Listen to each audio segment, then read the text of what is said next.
Continuamos en esta mañana nuestro estudio de la carta a los Romanos y llegamos al capítulo 8. De este capítulo 8 de Romanos vamos a considerar los versículos del 1 al 17, a los cuales vamos a dar lectura. Romanos, capítulo 8, versículos 1 al 17. Por lo tanto, ya no hay ninguna condenación para los que están unidos a Cristo Jesús, los que no viven según la naturaleza pecaminosa, sino según el Espíritu. Pues por medio de él, la ley del Espíritu de vida me ha librado de la ley del pecado y de la muerte. En efecto, la ley no pudo liberarnos porque la naturaleza pecaminosa anuló su poder. Por eso Dios envió a su propio Hijo en condición semejante a nuestra condición de pecadores, para que se ofreciera en sacrificio por el pecado. Así condenó Dios al pecado en la naturaleza humana, a fin de que las justas demandas de la ley se cumplieran en nosotros, que no vivimos según la naturaleza pecaminosa, sino según el Espíritu.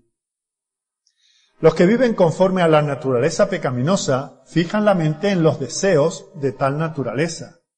En cambio, los que viven conforme al Espíritu fijan la mente en los deseos del Espíritu. La mentalidad pecaminosa es muerte, mientras que la mentalidad que proviene del Espíritu es vida y paz.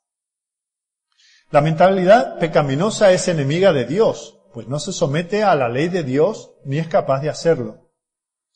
Los que viven según la naturaleza pecaminosa no pueden agradar a Dios. Sin embargo, vosotros no vivís según la naturaleza pecaminosa, sino según el Espíritu, si es que el Espíritu de Dios vive en vosotros. Y si alguno no tiene el Espíritu de Cristo, no es de Cristo. Pero si Cristo está en vosotros, el cuerpo está muerto a causa del pecado, pero el Espíritu que está en vosotros es vida a causa de la justicia. Y si el Espíritu de aquel que levantó a Jesús de entre los muertos vive en vosotros, el mismo que levantó a Cristo de entre los muertos también dará vida a vuestros cuerpos mortales por medio de su Espíritu que vive en vosotros. Por tanto, hermanos, tenemos una obligación, pero no es la de vivir conforme a la naturaleza pecaminosa. Porque si vosotros vivís conforme a ella, moriréis. Pero si por medio del Espíritu dais muerte a los malos hábitos del cuerpo, viviréis. Porque todos los que son guiados por el Espíritu de Dios son hijos de Dios. Y vosotros no recibisteis un espíritu que de nuevo os esclavice al miedo, sino el Espíritu que os adopta como hijos y os permite clamar, Abba, Padre. El Espíritu mismo le asegura a nuestro espíritu que somos hijos de Dios. Y si somos hijos, somos herederos. Herederos de Dios y coherederos con Cristo. Pues si ahora sufrimos con Él, también tendremos parte con Él en su gloria. Amén. Para dejar absolutamente claro lo que estuvimos considerando en los 2 domingos anteriores, viendo el final del capítulo 7, quisiera que hoy usemos la ilustración de una fábrica de la cual se ha hecho cargo una nueva empresa. Y tener bien claro que no se trata de que hay 2 directores en la misma empresa. El viejo director se ha ido y la fábrica está totalmente y de manera exclusiva bajo la dirección de este nuevo gestor, de este nuevo director. Así que ha comenzado una nueva era en esta vieja fábrica. Ahora hay nuevos principios que gobiernan la oficina central, la sede de la empresa. Y de esa oficina central y de ese nuevo director surgen nuevas directrices, nuevas indicaciones a toda la fábrica, nuevas instrucciones. Sin embargo, no todo está nuevo. La maquinaria sigue siendo la misma. Los obreros siguen siendo los mismos, siguen permaneciendo. Aunque hay un nuevo director que da a la fábrica una nueva dirección, unas nuevas instrucciones, muchas veces se ve frustrado porque tiene que tratar con la misma vieja gente, con los mismos viejos empleados y con la vieja maquinaria. Eso le produce una serie de frustraciones. Bueno, pues esa es un poco la enseñanza del final del capítulo 7. Es la experiencia presente del creyente. En el cristiano ya no hay una dirección carnal, ya no es el pecado el que nos dirige. Ahora al cristiano le dirige un nuevo gerente, que es el Espíritu de Dios. Y las nuevas instrucciones son las instrucciones de la palabra de Dios.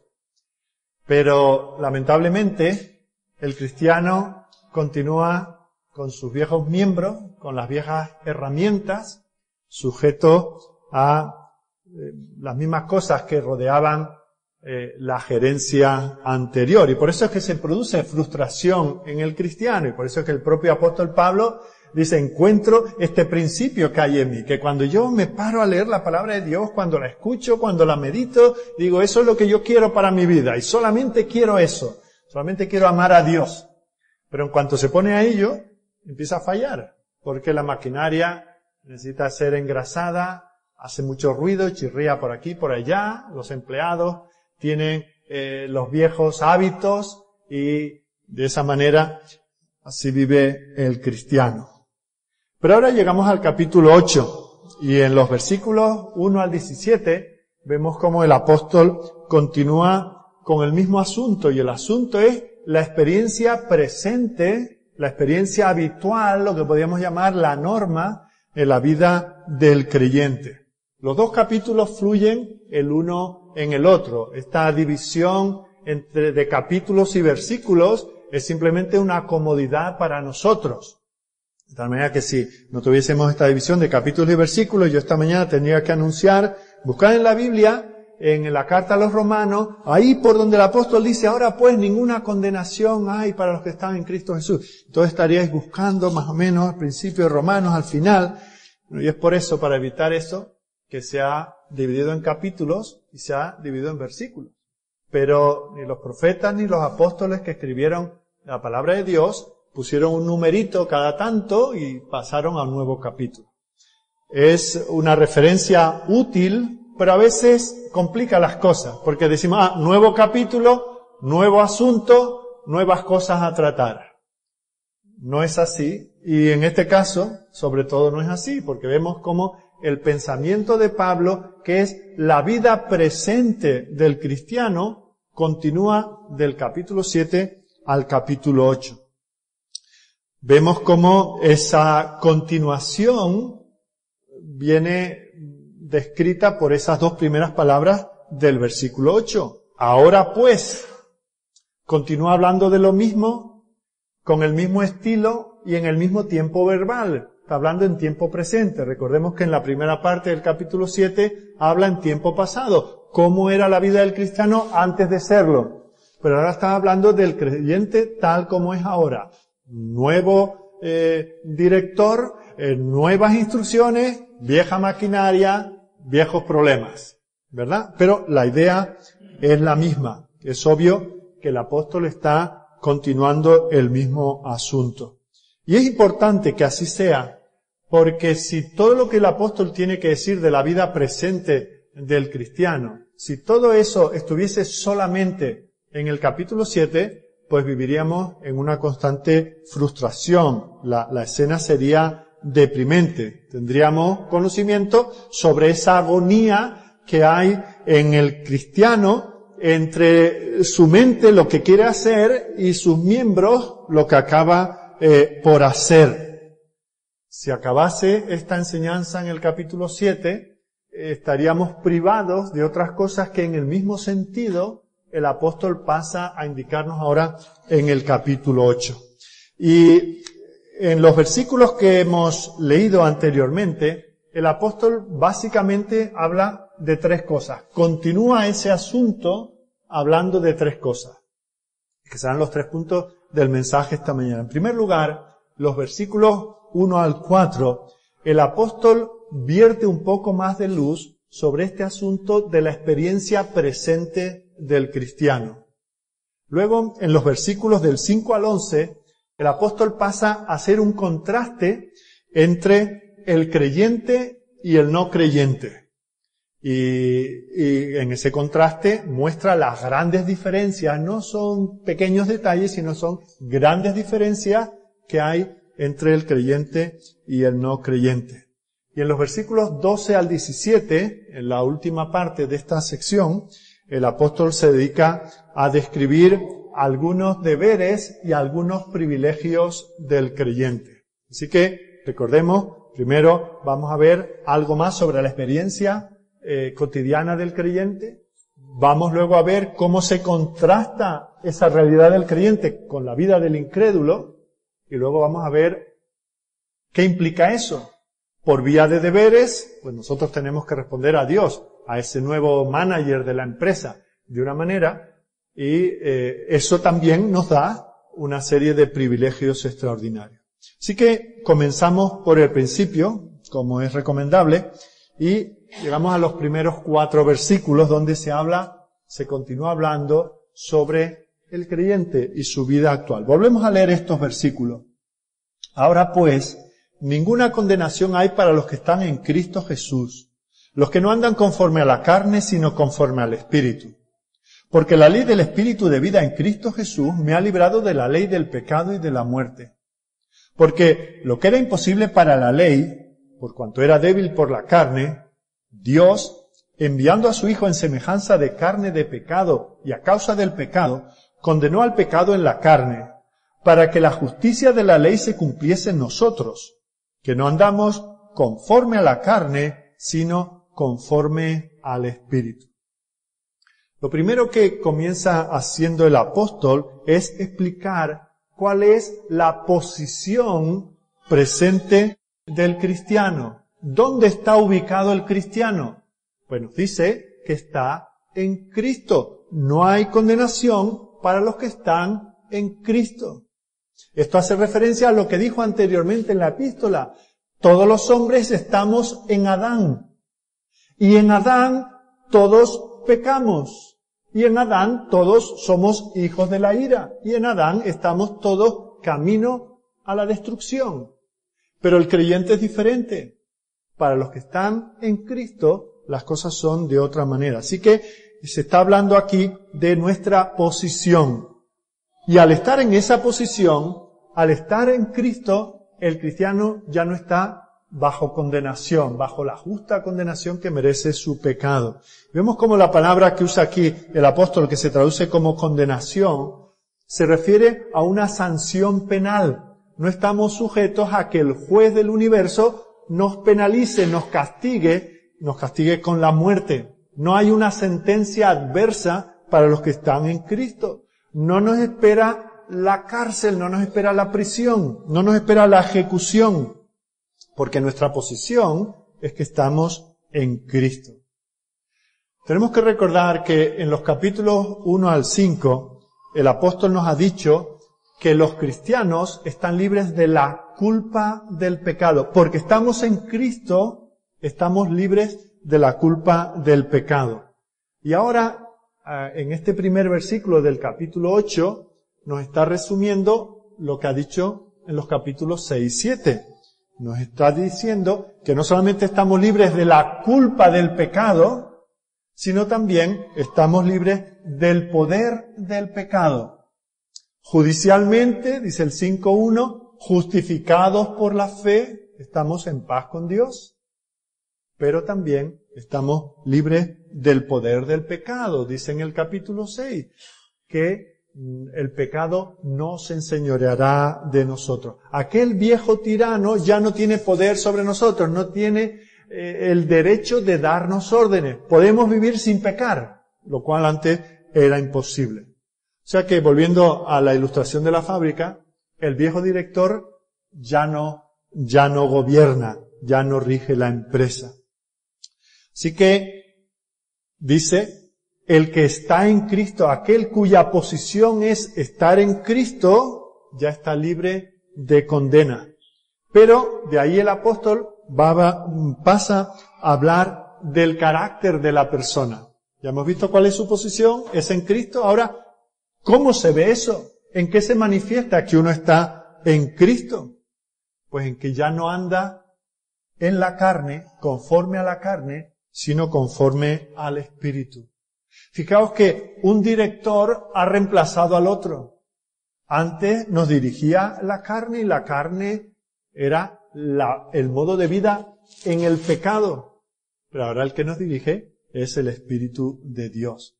En los días pasados, el cristiano era controlado por ese principio interno del pecado y la muerte, pero ahora ha sido librado de eso y ahora el que le gobierna es el Espíritu de vida. La carne daba lugar a la muerte, ahora el nuevo jefe, el nuevo manager, el nuevo director es el Espíritu Santo, que es el Espíritu de vida en Cristo Jesús. El viejo director nos instaba a no hacer otra cosa que pecar, y en eso teníamos gran soltura y experiencia. Pero eso nos llevaba a la muerte, es lo que dice el versículo 2. El viejo modo de vida, siguiendo la perspectiva del mundo, nos conducía a la muerte, pero ahora ha sido despedido.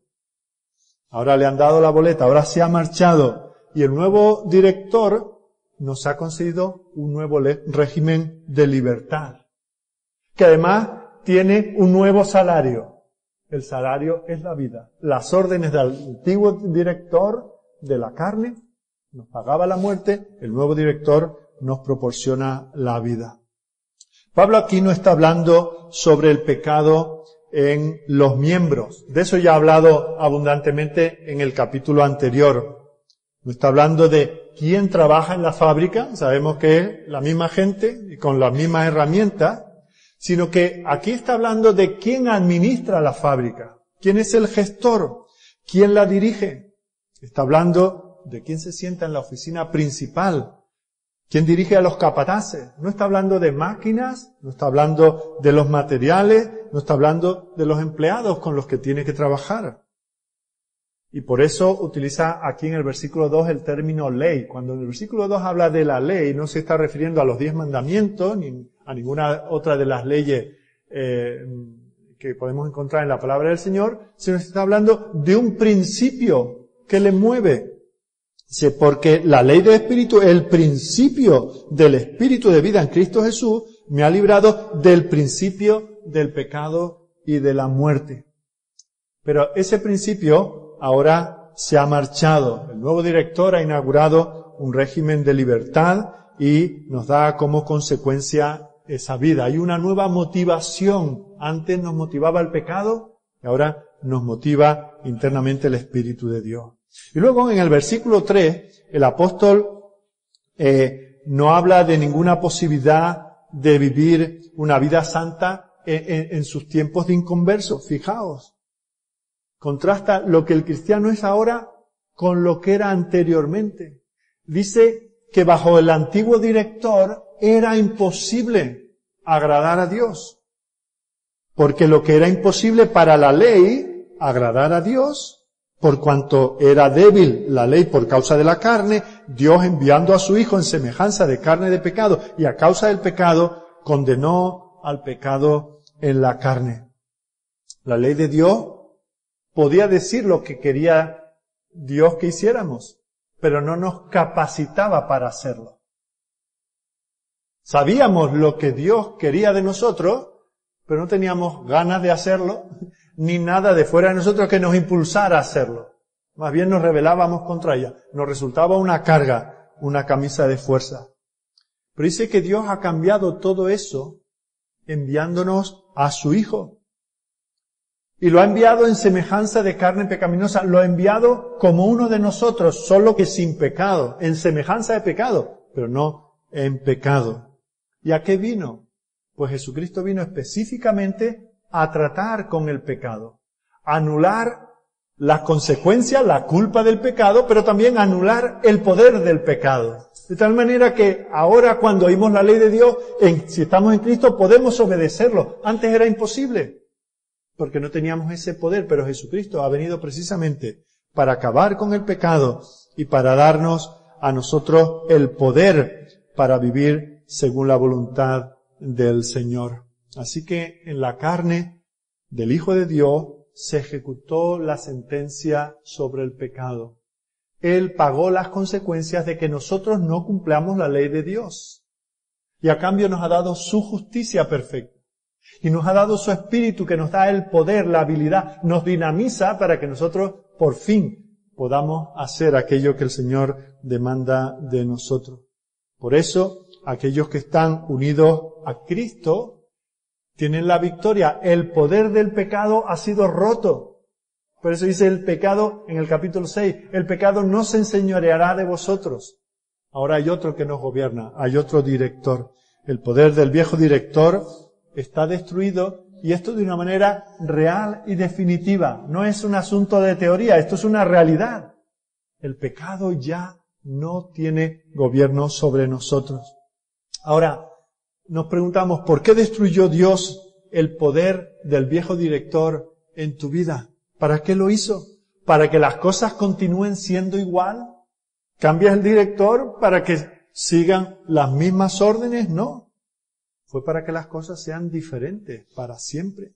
Para que la justicia de la ley se cumpliera en nosotros, que no andamos conforme a las normas del viejo director, sino del nuevo, conforme al Espíritu de Cristo, que como dice el versículo 4, habita permanentemente en nosotros.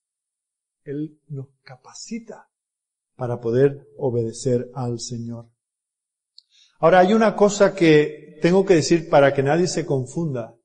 Y es que este pasaje no enseña que uno puede tener una obediencia perfecta a Dios en esta vida. Eso contradiría lo que hemos estudiado en el capítulo 7. El apóstol, siendo todo un apóstol, dice, yo meto la pata, yo me equivoco, yo soy un miserable. Porque quiero hacer la voluntad de Dios y agradarle, y acabo haciendo cosas que sé que desagradan a Dios. Así que el apóstol no está hablando aquí de que uno puede tener siempre una obediencia perfecta al Señor. Lo que sí está diciendo es que el cristiano es diferente a cuando no era cristiano. Todo el principio que gobernaba su vida ha sido quitado, ha sido expulsado. Hay un nuevo director que ha asumido el cargo, la dirección de la vida del cristiano, de tal manera que ahora toda la fábrica va siendo transformada de manera progresiva. A esto es lo que los teólogos llaman la santificación progresiva. Hemos sido justificados una vez y para siempre. El cristiano no crece en justificación. Tú puedes tener 20 años como cristiano y no eres más justificado que el primer día que creíste. Pero el cristiano sí crece en santificación. Sí va conociendo las normas y siendo capacitado por el Espíritu de Dios para cumplir esas normas, cada vez va tomando el hábito de tal manera que va interiorizando y va automatizando esas cosas que agradan a Dios. Y de vez en cuando la máquina falla y se chorrea el aceite y se tropieza y un pedido no llega al cliente. Pero puede vivir en la libertad y en el poder del Espíritu del Señor. Por eso no tenemos que olvidar lo que enseña anteriormente el capítulo 6 y el capítulo 7 de esta carta que hemos estado considerando.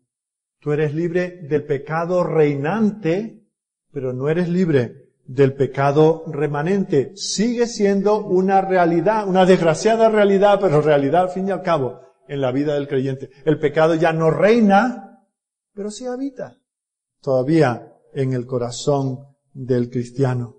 Así que podemos decir que el cristiano no es tan maligno como era cuando vivía en el mundo, pero tampoco es tan fiel como lo será cuando esté glorificado ya en la presencia del Señor, cuando ya abandone este mundo. En la vida cristiana coexisten la tensión y la gloria. Disfrutamos ya de algunas de estas bendiciones, pero al mismo tiempo sufrimos esa tensión. Y del taller se está llamando todo el día a la oficina central. Mira, que el pedido no sale, que esto no ha funcionado, que es un fracaso. Ve y discúlpate. Esa es la realidad del cristiano. pero es diferente de cómo era antes. Antes no había nada en esa fábrica que saliera bien. No había nada que agradara al Señor. Bueno, pues de esa manera es como el apóstol ha continuado ese pensamiento de la vida presente, habitual, lo que podríamos llamar normal del cristiano. Lo que hace a continuación, y este es nuestro segundo punto, en los versículos 5 al 11, es un contraste entre el creyente y el no creyente. Fijaos que él aquí pone, como en el colegio nos ponía a unos a un lado y a otros al otro para poder jugar. Pues fijaos los dos equipos que presenta aquí. Versículo 5. Porque los que son de la carne piensan en las cosas de la carne. Contrasta con, pero los que son del Espíritu en las cosas del Espíritu. Porque el ocuparse de la carne es muerte, pero el ocuparse del Espíritu es vida y paz. Por cuanto los designios de la carne son enemistad contra Dios, porque no se sujetan a la ley de Dios ni tampoco pueden. Y los que viven según la carne no pueden agradar a Dios. Contraste. Mas vosotros no vivís según la carne, sino según el Espíritu, si es que el Espíritu de Dios mora en vosotros. Nuevo contraste. Y si alguno no tiene el Espíritu de Cristo, no es de él. Pero por el otro lado, si Cristo está en vosotros, el cuerpo es, en verdad está muerto a causa del pecado, mas el Espíritu vive a causa de la justicia.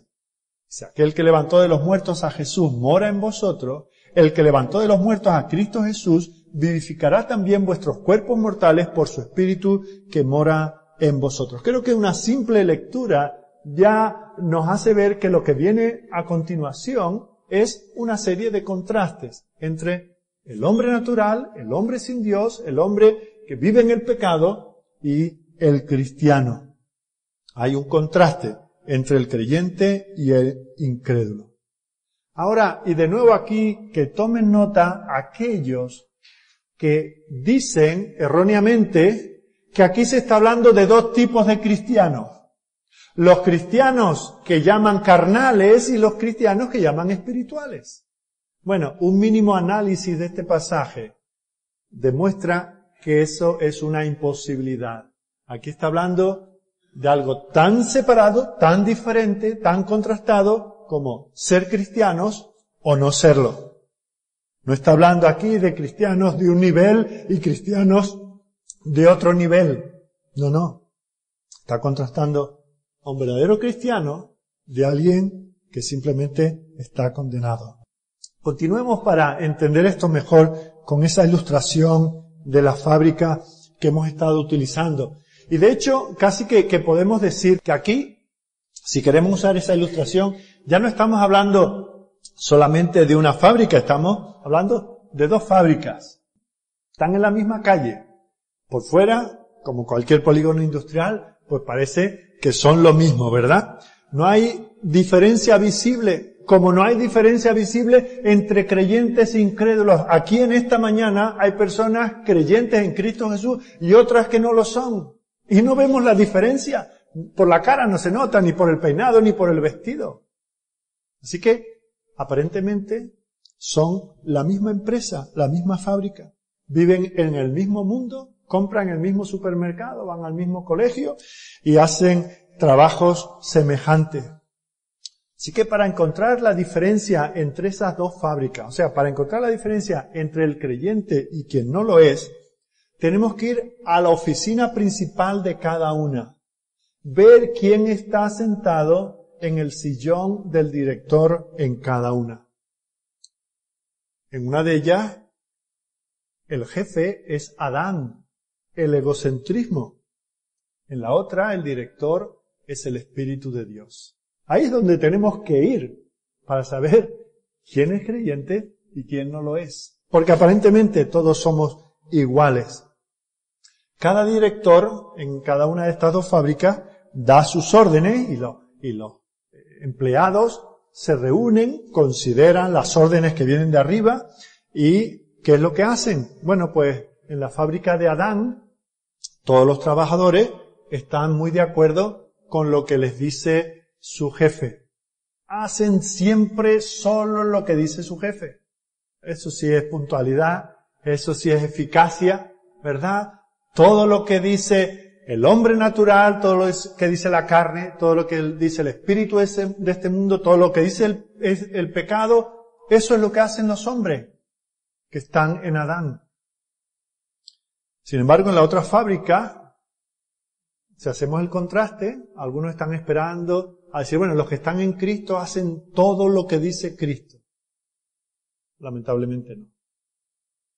Si en una fábrica hay unanimidad para hacer todo lo que dice Adán, en la otra, pues no lo hay. Hay una tensión entre lo que se ordena y lo que sucede. Eso es lo que ha dicho Pablo al final del capítulo 7. Miserable hombre de mí. En mi mente sé lo que tengo que hacer y lo quiero hacer, estoy dispuesto a hacerlo, pero luego sale un churro. Luego no sale lo que yo mismo quiero. Hay una tensión entre lo que se ordena y lo que sucede en esta segunda fábrica. Pero fijaos que no nos desesperamos porque lo que nos dice la Escritura es que según pasando los años, la cosa va cambiando poco a poco. El nuevo director da nuevas instrucciones y viene y se pone a tu lado y dice, no, mira, eso se hacía antes, pero así salían las cosas. Ahora las cosas se hacen así. Mira, es así, ahora hazlo tú. Y la primera no sale tan bien, y la segunda a lo mejor no tan bien, pero la tercera un poquito mejor. Y según pasan los años, se va realizando el producto que el nuevo director nos ha indicado y nos ha animado y nos ha dinamizado para hacer. De nuevo, esto es la santificación progresiva.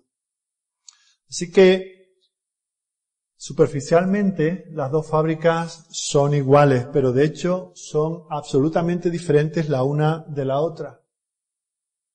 Y si no, deja que pase el tiempo y te darás cuenta. Una persona que viene a Cristo, al principio no vemos un gran cambio. Dale tiempo.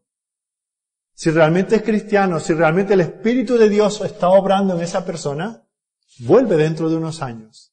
Y podrás notar el contraste, podrás ver la diferencia. ¿Por qué? Porque hay un principio gobernando a esta persona que es diferente. En la vieja fábrica, el principio que gobernaba era el egocentrismo. Pero en una persona convertida, quien gobierna es el Espíritu de Dios, versículo 5.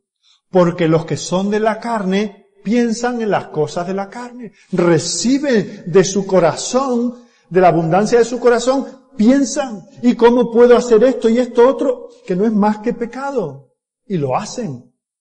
Pero en contraste dice, pero los que son del Espíritu piensan en las cosas del Espíritu. Así que vemos como solo hay dos tipos de hombres, solo dos tipos de personas. Aquellos que tienen inclinaciones carnales y por eso piensan en las cosas de la carne, pero la paga que reciben es la muerte. Dice el versículo 6, el ocuparse de la carne, el prestar atención a esas órdenes de la carne, es muerte. Pero en la otra fábrica hay otras personas que tienen inclinaciones espirituales. Por eso piensan en las cosas del Espíritu, versículo 5 de nuevo. Pero los que son del Espíritu piensan en las cosas del Espíritu. Y quien piensa en las cosas del Espíritu, quien está ocupado en las cosas del Espíritu, ¿qué es lo que recibe como salario? Vida y paz, versículo 6. Pero el ocuparse del Espíritu es vida y paz. Tener inclinaciones carnales, pensar en las cosas de la carne, poner la mente en las cosas de la carne, es estar en enemistad con Dios. Mirad el versículo 7. Por cuanto los designios de la carne, esas órdenes que se reciben del viejo director en la vieja fábrica, en ese hombre que no es cristiano, esos designios son enemistad contra Dios. La primera fábrica está situada en un reino, pero las cosas que se hacen en esa fábrica están en contra de la voluntad del rey de ese reino. Algunas de las cosas que se hacen en esa fábrica coinciden con lo que el rey de ese reino quiere que se haga. Pero no porque sea lo que Dios quiere, porque no es porque se hace en razón de que eso es lo que el rey manda. Versículo 8. los que viven según la carne no pueden agradar a Dios. El hombre natural, el hombre sin Cristo, hace cosas que incluso a los cristianos nos dejan asombrados. Siempre hay una Madre Teresa de Calcuta por ahí que nos deja en vergüenza a nosotros, que no somos capaces ni llegar a la hora al culto, ¿verdad? Y siempre hay, pero ¿lo hace porque eso es lo que agrada a Dios? ¿O lo hace por una multitud de razones diferentes a la razón principal de que vive en el reino de Dios y debe obedecer la voluntad de Dios? Lo que sucede en esa vieja fábrica, aunque a veces coincida con lo que el rey quiere, lo que sucede allí sucede en un espíritu de anarquía. Aún un reloj estropeado 2 veces al día da la hora. Y no es porque tengamos que acudir a los relojes estropeados, pero sucede, ¿verdad? Coincide la hora real con la hora en que quedó parado aquel reloj. Y así la gente de este mundo, los no cristianos, hacen muchas cosas que son lo que Dios quiere que el hombre haga. Pero haciendo eso no agrada a Dios. Cualquier madre que cuida de sus hijos, ya sea una impía, la peor persona del mundo, hace algo que Dios quiere que haga. Las madres, cuidar de sus hijos. Pero al hacerlo no agrada a Dios, porque no lo hace para agradar a Dios. Lo hace por otros instintos, por otras razones, por otras recompensas, por otros impulsos. Por eso lo dice aquí. Los que viven según la carne no pueden agradar a Dios. Aunque lo intenten, no consiguen agradar al Rey. Pero Pablo insiste en que esta no es la característica de un verdadero creyente. Dice el versículo 9, mas vosotros no sois así. Entonces habla de la segunda fábrica. La segunda fábrica está gobernada por el Espíritu, que el propio Rey ha enviado allí. Mas vosotros no vivís según la carne, sino según el Espíritu, si es que el Espíritu de Dios mora en vosotros. Dios ha enviado al Espíritu Santo a morar en el corazón del creyente. Dios mismo lo ha hecho. Cualquiera que no está gobernado por el Espíritu, simplemente no es creyente. Puede que coincida que a veces hace cosas como las que Dios quiere que se hagan. Pero a Dios no le agrada, porque, versículo 9, si alguno no tiene el Espíritu de Cristo, no es un cristiano de segunda categoría, no es alguien en proceso de nada, simplemente no es de Dios. Y ahora la pregunta que tenemos que hacer, parar y pensar ahora es lo siguiente. ¿Quién es el jefe en tu vida? ¿Quién es el director de tu fábrica? Porque todos los que estamos aquí en esta mañana tenemos un director, tenemos un gerente. O es la carne, o es el Espíritu de Dios. O estamos en Adán, o estamos en Cristo. Y quiero que sepas que si no estás en Cristo, estás en Adán todo lo que hagas. Amar a tu mujer y a tus hijos. Hacerte de una religión o de la otra. Sacrificar tu vida por cualquier causa no va a agradar a Dios. La consecuencia, la paga que vas a recibir es la muerte. Por eso tenemos que preguntarnos de manera práctica, que aquí no estamos teorizando con la teología, esto es un asunto práctico. ¿Dónde estás tú esta mañana? ¿Quién está en la oficina central de tu vida? ¿O te gobierna el egocentrismo en Adán? Tu gobierno, lo que tú quieres, lo que te apetece, o te gobierna el espíritu de santidad.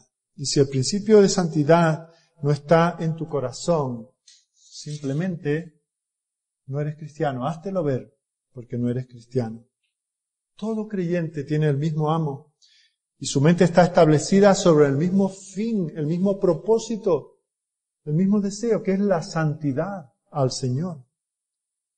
Es cierto que el Espíritu Santo tiene más influencia sobre unos creyentes que sobre otros. Por eso hablamos de progreso en la santidad. Una santidad progresiva. Un crecimiento en la gracia. Es cierto. No puedes esperar de un recién convertido lo que debes esperar de alguien que lleva ya varias décadas siendo modelado por el nuevo jefe, por el Espíritu de Dios. Pero las características que hemos mencionado son comunes a todo creyente. Para unos el jefe se ha instalado en su vida ayer y para otro hace 40 años. Pero tiene que estar instalado en su cuartel general. Si en tu corazón sigue gobernando Adán, no esperes otra cosa que la muerte, por mucho que algunas cosas que tú hagas puedan coincidir con lo que Dios espera de los suyos. Bueno, pues si esto es así, ¿qué significan los versículos 10 y 11? Los versículos 10 y 11 dicen, pero si Cristo está en vosotros, el cuerpo en verdad está muerto a causa del pecado, mas el espíritu vive a causa de la justicia. Y si el espíritu de aquel que levantó de los muertos a Jesús mora en vosotros, el que levantó de los muertos a Cristo Jesús vivificará también vuestros cuerpos mortales por su espíritu que mora en vosotros. Vamos a poner esto de la siguiente manera. El verdadero creyente, el único tipo de creyentes que hay, está gobernado por un nuevo director. Sin embargo, sus viejos miembros continúan frustrándole. Tiene lo que el apóstol llama este cuerpo de muerte, del cual ya el apóstol se quejaba en el capítulo 7. Dice, ¿quién me librará de este cuerpo de muerte? Sin embargo, aunque el cuerpo está muerto debido al pecado, su espíritu vibra con una vida y una energía nueva e inmortal. El Espíritu de Dios está dentro de todo creyente. Ese nuevo director nos impulsa, nos da el poder que necesitamos, nos dinamiza.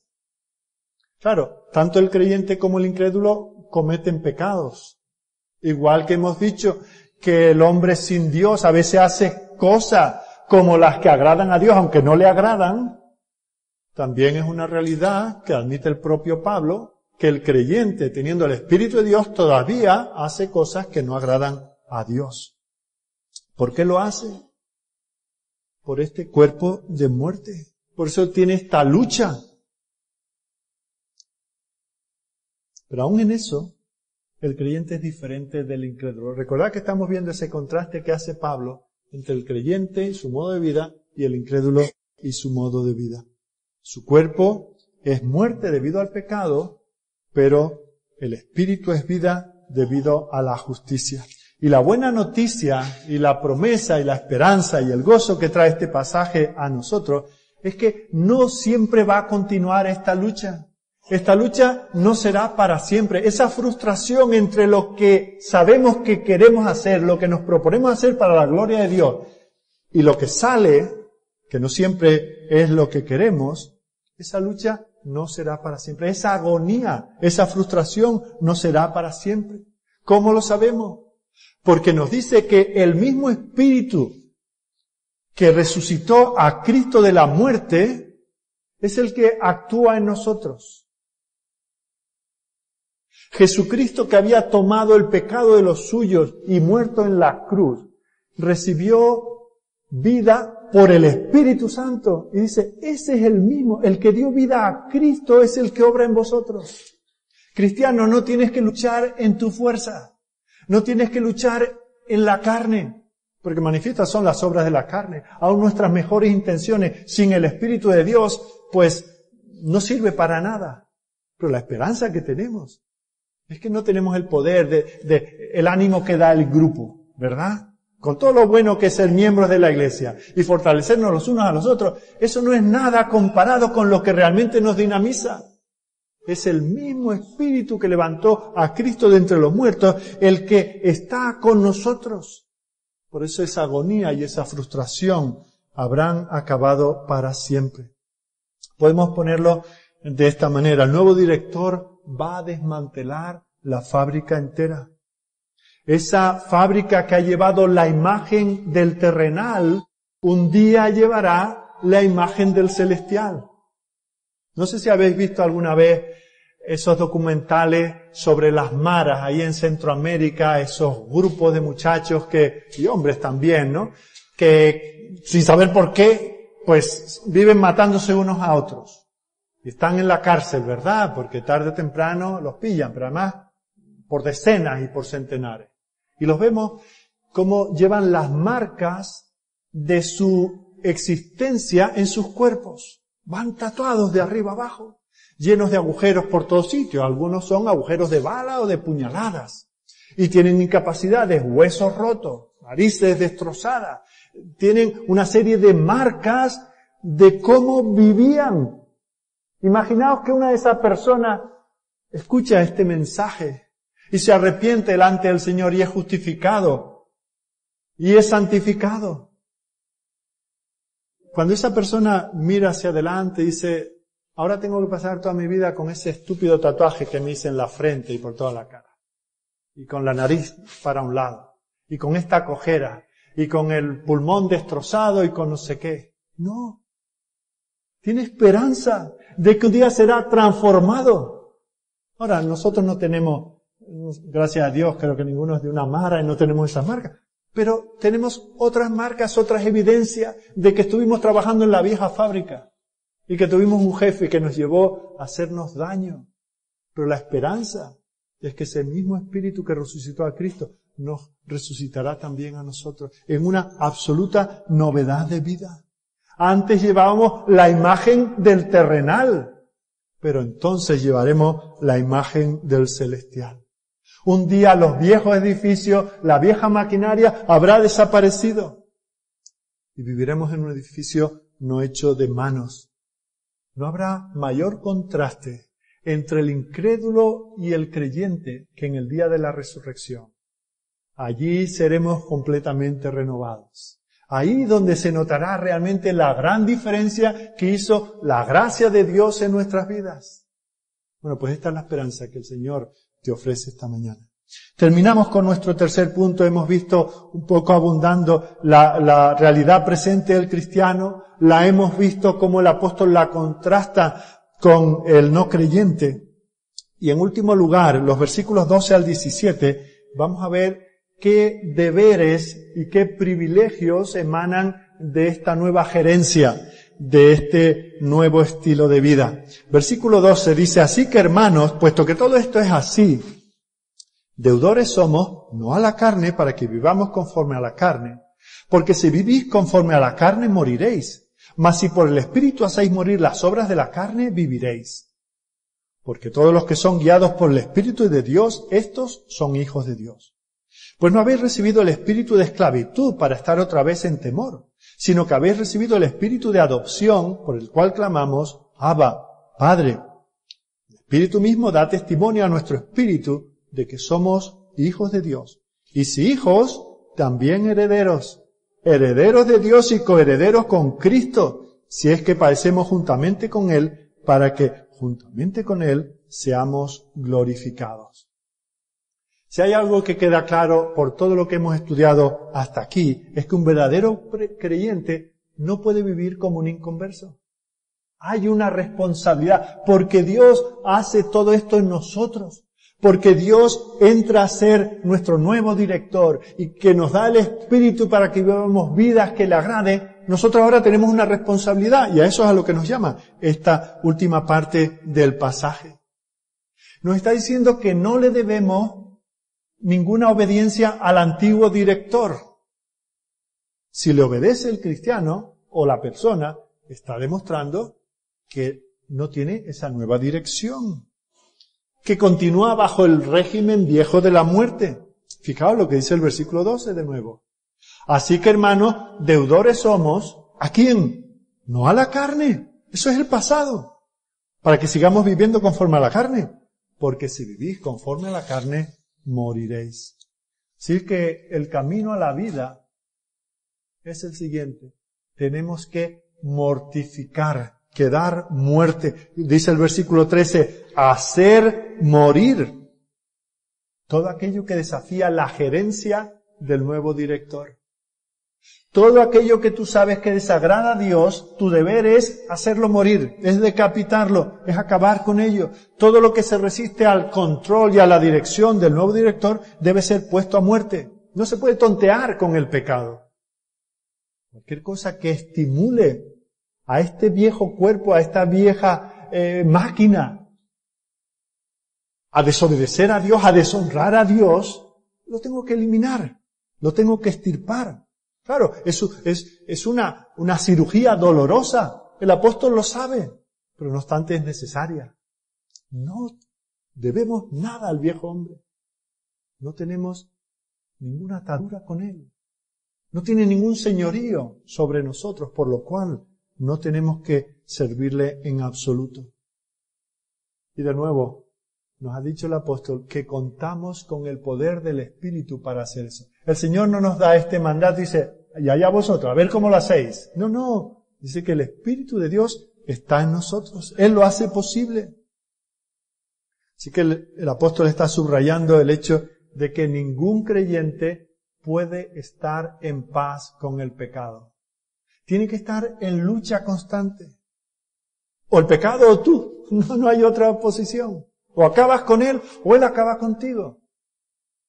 La prueba de que tú tienes un carácter cristiano es que estás en una guerra constante, de manera implacable, sin descanso.